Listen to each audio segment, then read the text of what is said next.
Hey YouTube, Jim here.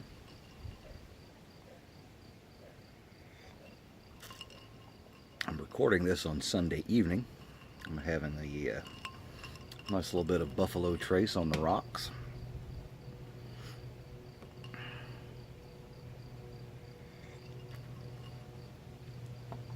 Very nice bourbon. I'm enjoying my summer haircut, and I am getting ready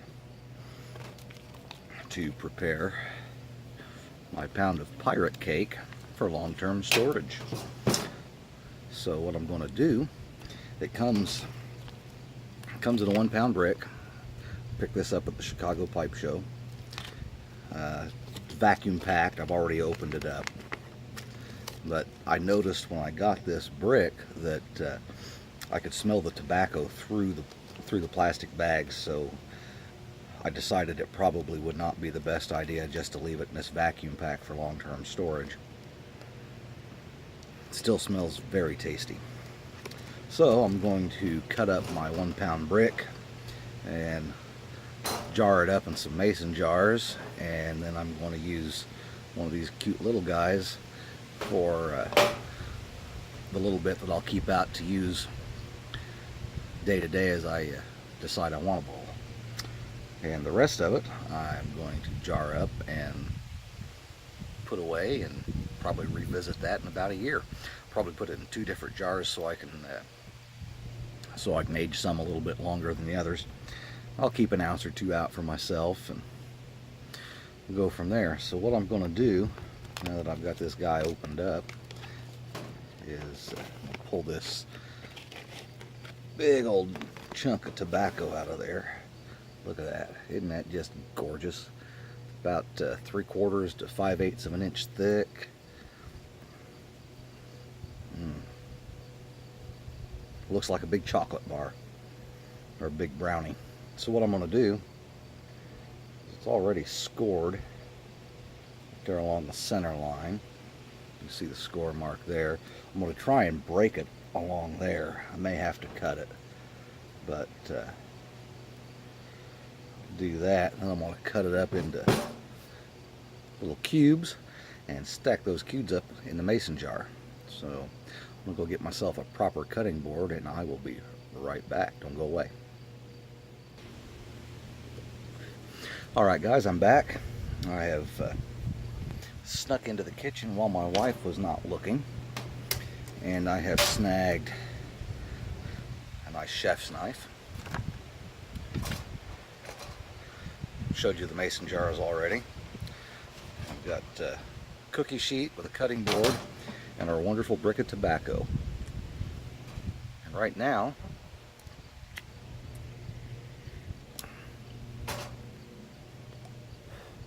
I'm finishing up a bowl that I started earlier of Sutliff Blend number 5 in my Dagner Pipes First Series Dublin. Great job on the Dublin too, by the way, Jason. I love it.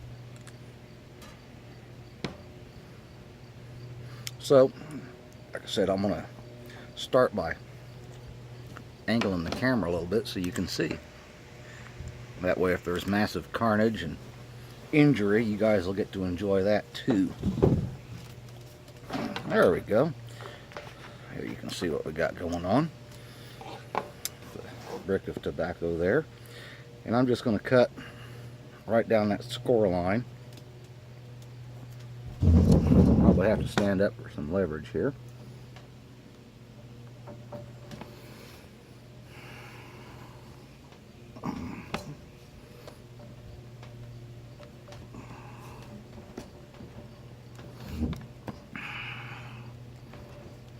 Incidentally,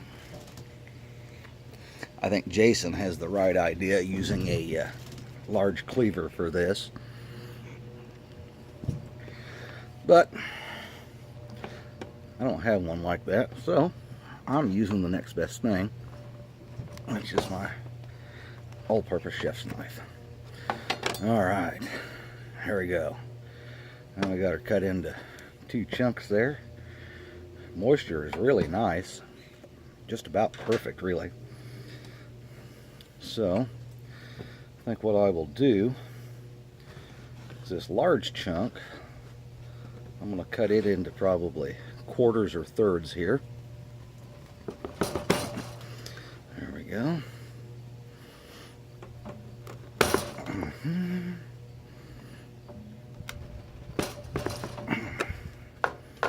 2, 3, 4. So quarters. Here we go. And we've got our ball mason jar here. And they will just fit through the neck. Put these guys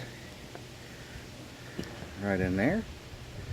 I'll be able to reach in there and grab one of those later. We got our brand new seal, unused ring. Make sure we're clean. Here we go. A little over half a pound of Pirate Kake, ready for long-term storage. That's all there is to it. If you want to cellar it, just get you a nice clean mason jar, fresh lid. That way there's no smell from grandma's pickles or whatever else might have been used before. Make sure the jar is good and clean, and seal her up. Store in a cool, dry place, away from sunlight preferably. This will go in my tobacco cellar with all the other tins I've got. And I'm going to do the same with this chunk, but in the meantime, I'm going to slice just a little bit here off of the end, if I can do so without cutting my fingers off. Right there. See, just a little bit. I'm going to crumble this up and do a quick review while I got you entertained here. So go ahead and tilt you down a little bit here so you can see what I'm up to. Now there's that little slice I took off the end of the cake. You see it breaks up into a really almost a ribbon cut, sort of a coarse ribbon. Get that all broke up and rubbed out. Geez, kind of reminds me of my wild younger days with things that came compressed that you had to break up before you could put them in your pipe. That's all I'm going to say about that. Oh, the memories I wish I could remember. So, here we go. So, we'll take a look at that. And a little warm out here this evening. So there we go. All broke up and ready to go in the pipe. And I am going to bring it back up here so you see my beautiful face again. I'll be smoking it in my old German clay pipe. Bought this at the Chicago show. Got to talk to the guys that make them. Pretty cool conversation. They actually have the original molds that were used to make these things a couple hundred years ago, and they're actually remolding them from the original molds. Said all the molds they have are between 100 and 400 years old. So I thought that was really, really cool, knowing that, you know, the design on this pipe, you can see the embossing and the little curl there. It's historically accurate because it was made from the very same molds that that they were using 200 or 300 years ago. So I've got my pipe packed up here. I suppose I should start with the tin note, or rather the bag note. It's definitely got a smoky, almost burnt scent to it. Kind of a sharp edge to it. The wife thought it smelled terrible, like something burnt. She said creosote. It smells like utility poles burning, but that's just because she doesn't care for tobacco at all. But I can kind of see that. I mean, it smells oily and wood smoky. It's very strong smoky scent. And I picked up a sample of this at the show, and that was what prompted me to buy this pound. So you already know that I kind of like it.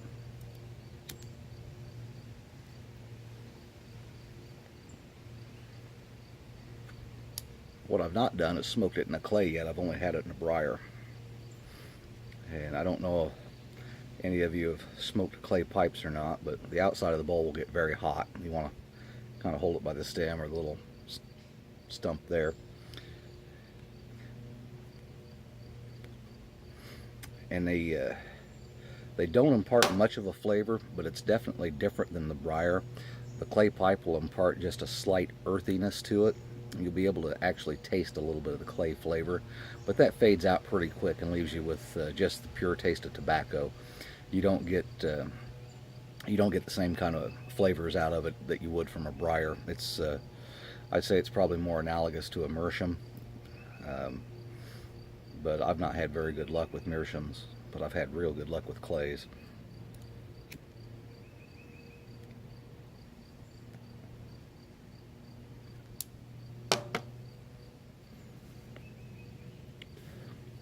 It's got a nice flavor. It's definitely a smoky flavor.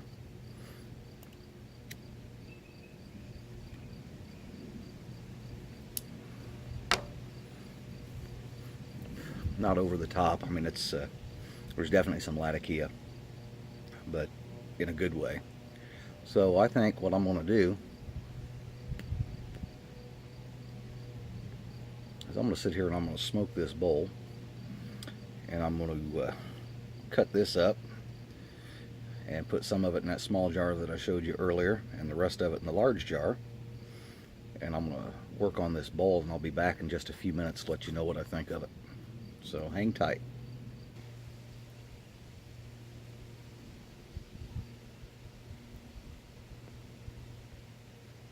Well, I'm about a third of the way into the bowl now. And it starts off quite smoky, just like you would expect, given the tin note. Get some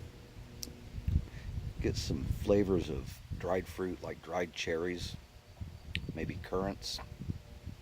It's not sweet, but it doesn't really have a salty flavor either. It's kind of savory, I would say.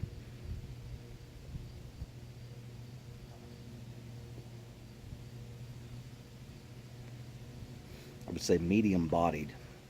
It kind of reminds me of a good steak, very much like the one I had for dinner before smoking this.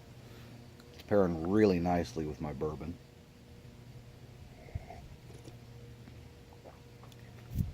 I would say that it probably has a fair amount of nicotine. I can feel that a little bit. Either that or I'm just drinking this bourbon too quick. It's definitely pleasant. Burning very well. Kind of a light gray ash. Took a little bit to get it lit. It was a little more moist once I broke it up than I expected it to be, judging from the cake before it was crumbled. But as I smoke it down, the flavors seem to intensify a little bit. Not in a bad way. Not in a bad way at all.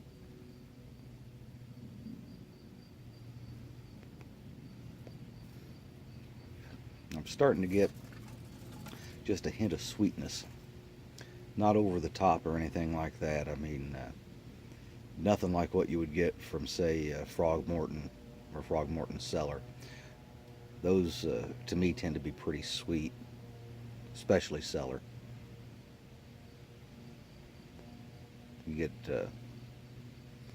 kind of a buttery, smooth sweetness from that with the whiskey. And there's none of that here. There's no whiskey topping or anything on this tobacco. Like I say, I'm getting into the second third. Flavors are starting to intensify a little bit. It's really well balanced. It's not overly smoky. In fact, the Latakia has kind of taken off into the background a little bit at this point.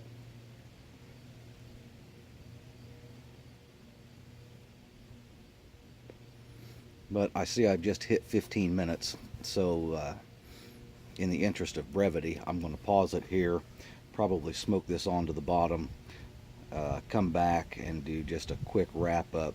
That way I don't keep you folks too long. We've all got all got things that we've got to do, and I know that these videos can kind of drag sometimes. So with that, I'm going to finish this up. I'll come back and do a quick 30-second wrap up and try to keep this under 17 minutes. So we'll see you shortly.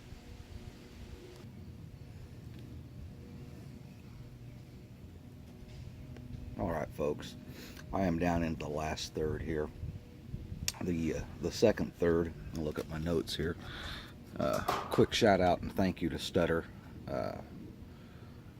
Pipe Smoking Journal. This is my first entry and it's a handy little resource. Second third of the bowl, the Latakia kind of faded out and the flavors intensified a little bit. It got just slightly sweet, and I got just a hint of a lemony flavor, kind of like lemongrass or lemon zest. I've never come across that in a tobacco before. That was a first. I don't know if it's something with the bourbon that brought that out or what it was. But now that I'm down here into the bottom third and really kind of nearing the bottom of the bowl, the smokiness of the Latakia is back at the forefront.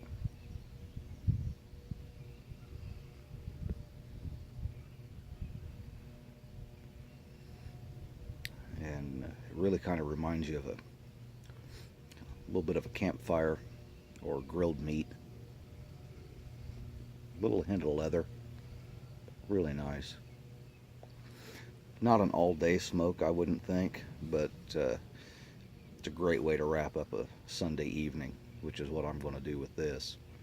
So until next time, folks, enjoy, and as always, have a grateful day. Thanks for watching.